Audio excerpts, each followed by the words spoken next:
Olá, seja muito bem-vinda, seja muito bem-vindo ao canal do CEAJUR, Centro de Estudos e Atualizações Jurídicas. Eu sou o professor Antero Arantes Martins, desembargador do Tribunal Regional do Trabalho da 2ª Região e professor universitário há mais de 25 anos.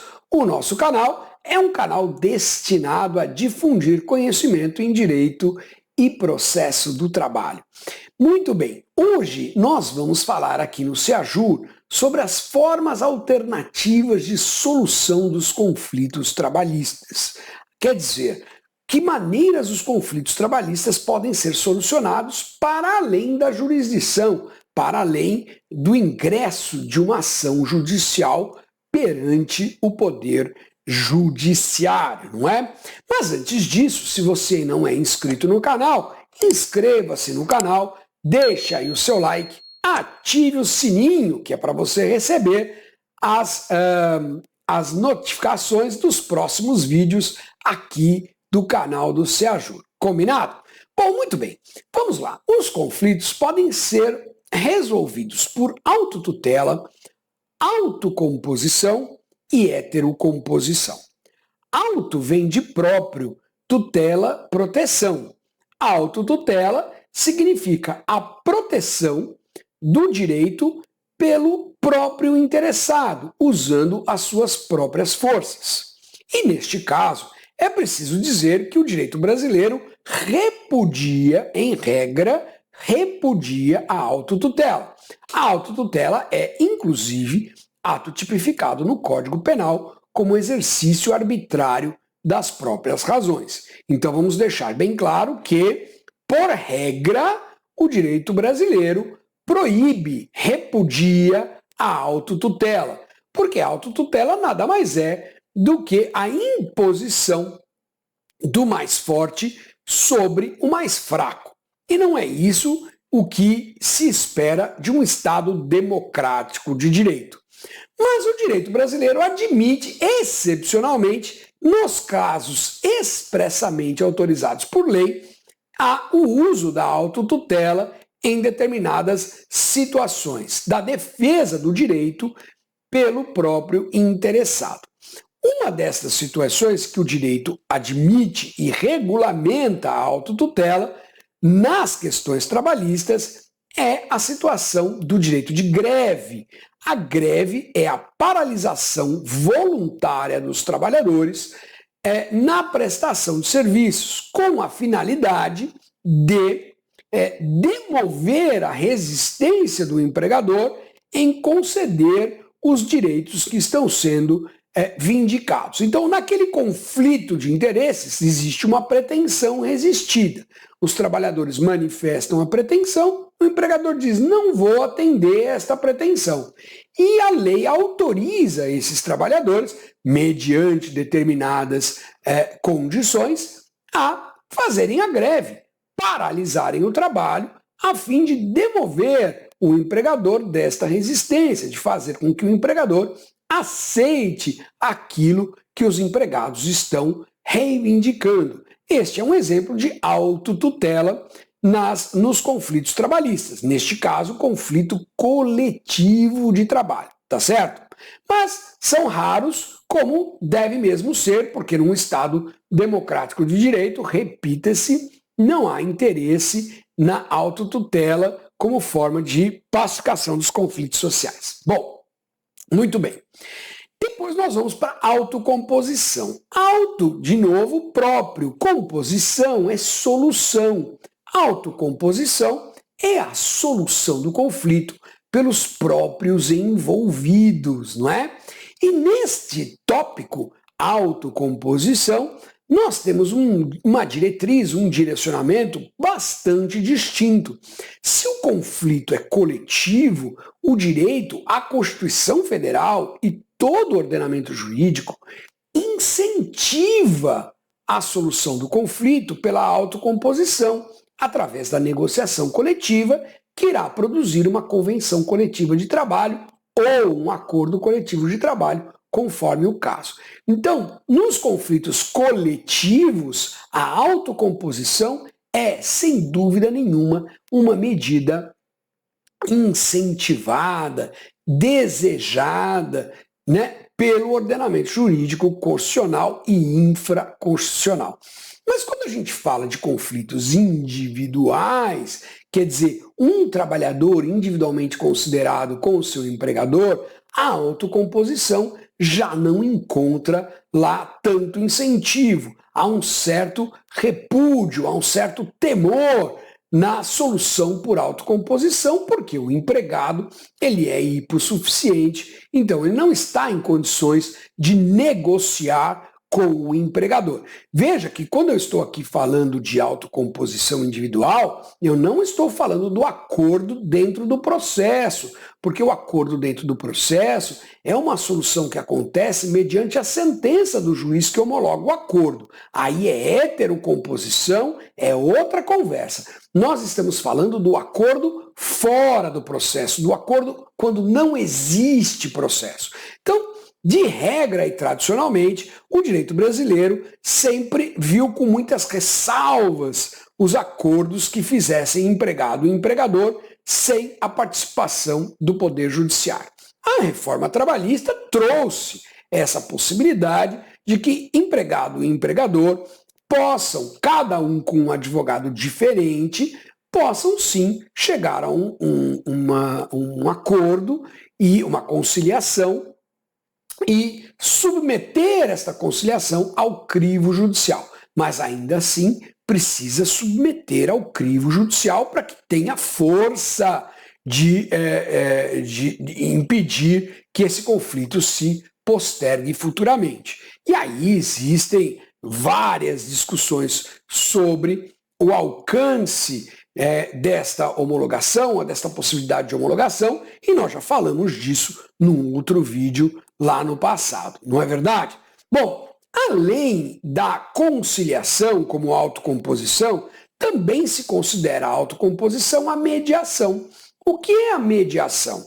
A mediação é aquela situação em que eu tenho um terceiro, o mediador, que vai trabalhar auxiliando as partes a alcançar o acordo, porque as partes sozinhas não conseguem, não é? Elas não conseguem a conciliação e elas procuram um mediador. O que é preciso entender, a diferença entre mediação e arbitragem, que a gente vai falar daqui a pouco, é que o mediador não tem o poder de impor aos conflitantes, às partes em conflito, impor uma solução. Ele só pode sugerir, ele pode tentar, ele pode se esforçar para aproximar as partes.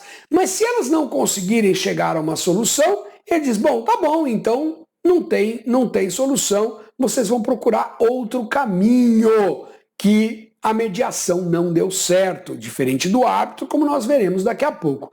Então, a mediação é autocomposição, porque ao fim e ao cabo, quem resolve o conflito são os próprios interessados, ainda que com a ajuda, com auxílio do mediador.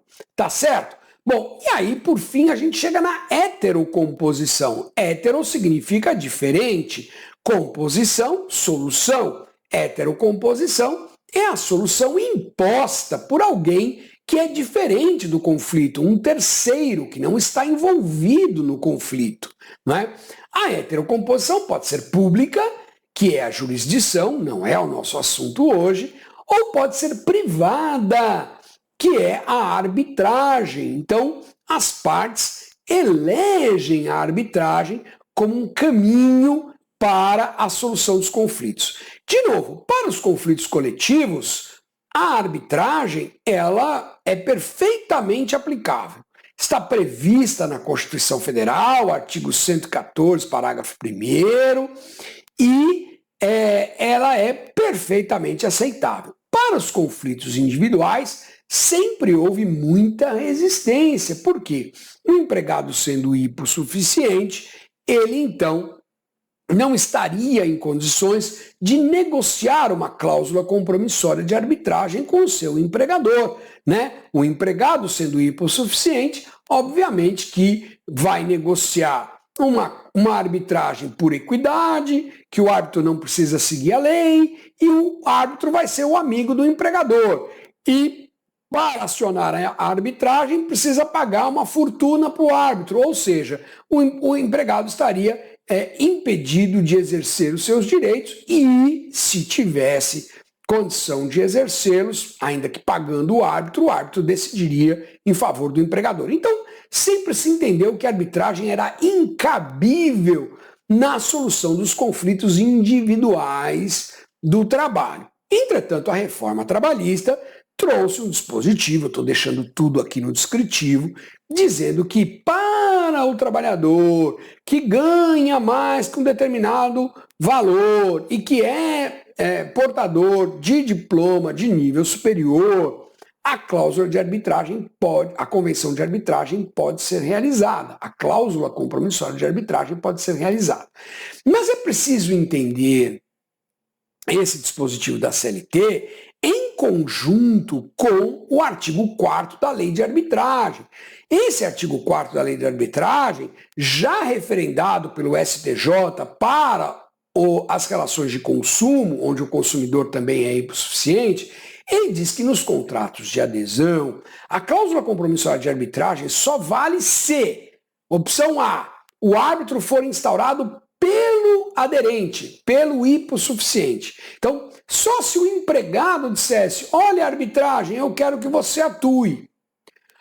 Ou B, se for instaurada pela outra parte, pela parte hipersuficiente, que no caso é o empregador, o empregado com ela concorde expressamente, não é?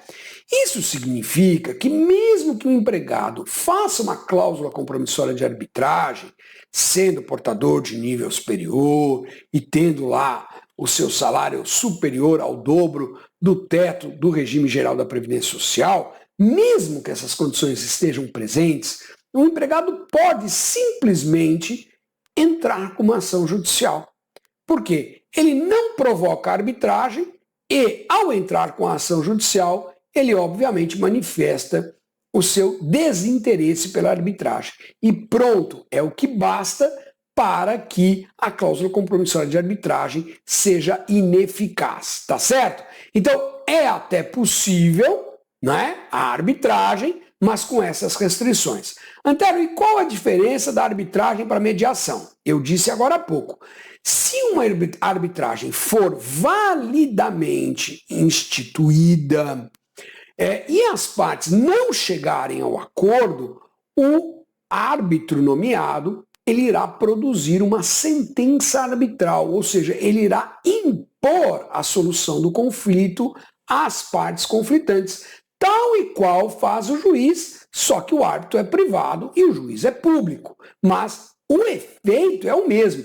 A sentença arbitral, que por regra legal é irrecorrível, ela tem eficácia de título executivo judicial, ainda que o árbitro não seja integrante do Poder Judiciário. A lei atribui à sentença arbitral a força de título executivo judicial. Então, a parte que perder, se não cumprir a sentença arbitral, a outra pode ir ao Poder Judiciário e entrar direto com a execução da sentença arbitral. Perceberam como é pesada a questão da arbitragem? Então, existe uma diferença muito grande entre a mediação e a arbitragem. Combinado, pessoal? Se você ficou até aqui, não deixe de se inscrever no canal, ative aí o seu sininho, deixe o like e principalmente deixe o seu comentário, diga o que você achou desse vídeo, diga o que você gostaria de ver aqui no canal do Seajur nos nossos próximos vídeos. Eu conto com a participação de todos vocês. Forte abraço!